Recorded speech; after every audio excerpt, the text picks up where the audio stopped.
اسرائیل کے operation rising line کی خفیہ تفصیلات۔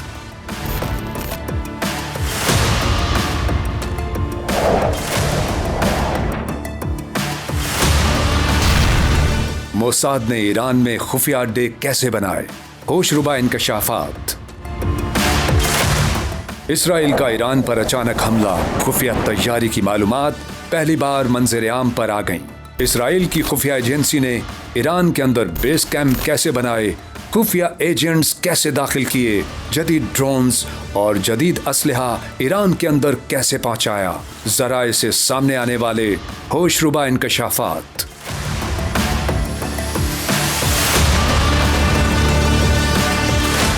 امریکہ نے ایران کو نیوکلیئر پروگرام پر مذاکرات میں انگیج رکھ کر اسرائیلی فوج اور خفیہ ایجنسی موساد کو ایران پر بھرپور حملے کی تیاری کا موقع فراہم کیا۔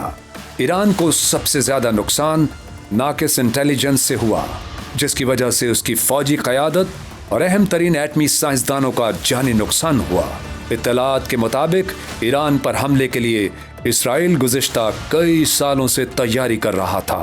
امریکہ اور اسرائیل کو خدشہ تھا کہ ایران ایٹمی طاقت بننے کی صلاحیت حاصل کرنے کے قریب ترین پہنچ چکا ہے۔ ایران پر حملے سے قبل اسرائیلی انٹیلیجنس اور اس کے کمانڈوز ایران میں نہ صرف ڈرون بیس تیار کر چکے تھے، بلکہ جون کے پہلے ہفتے کامی کیز ڈرونز اور خفیہ اسلحہ ایران کے اندر پہنچا چکے تھے۔ ایران کے SSM میزائل لانچرز کو نشانہ بنانے اور دفاعی نظام کو مفلوج کرنے کی تیاری مکمل تھی۔ ذرائع کے مطابق ایران نے امریکی حکومت اور خفیہ ادارے CIA کو اطلاع کر دی تھی کہ وہ 13 جون کی رات ایران پر حملہ کرنے جا رہا ہے۔ اسرائیل نے اس حملے کو آپریشن رائزنگ لائن کا نام دیا۔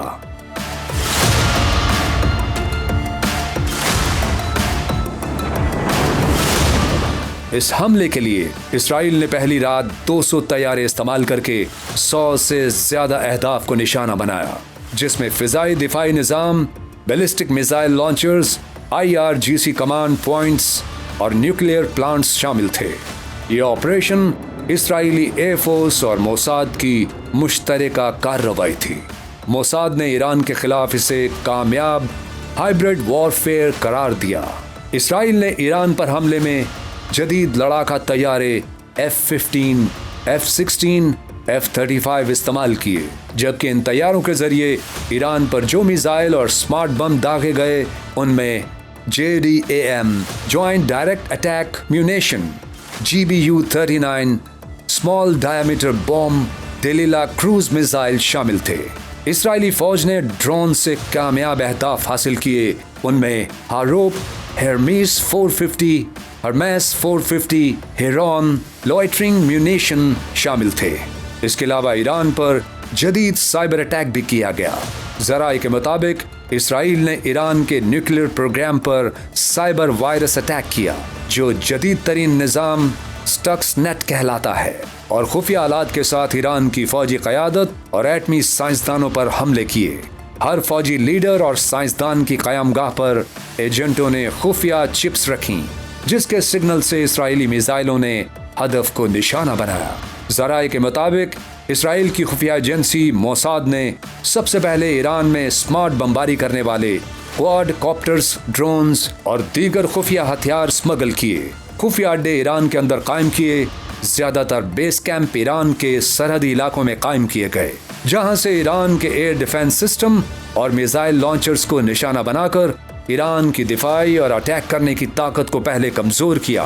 اسرائیل نے S-300 defence battery system, air defence radar system اور بیلسٹک میزائل سٹور تباہ کرنے کا دعویٰ کیا۔ اسرائیل کے اس حملے میں ایران کے لیے سب سے تشویشناک بات یہ تھی کہ موساد نے ایران کی سرحد کے اندر خفیہ بیس قائم کیے، ڈرونز، جدید اسلحہ اور خفیہ ایجنٹس پہنچائے۔ اطلاعات کے مطابق اسرائیلی ایجنسی موساد نے امریکی ایجنسی CIA کے ساتھ مل کر سیکنڈ آپریشن کی تیاری مکمل کر رکھی ہے، مگر دوسرا فریق پر اعتماد ہے کہ نیوکلیئر پروگرام پر کوئی سمجھوتا نہیں کرے گا۔ امن پسند قوتیں کوشش کر رہی ہیں کہ اس خطے میں جنگ کے خطرات ختم کیے جائیں، ورنہ یہ جنگ دنیا کے کئی علاقوں کو اپنی لپیٹ میں لے لے گی۔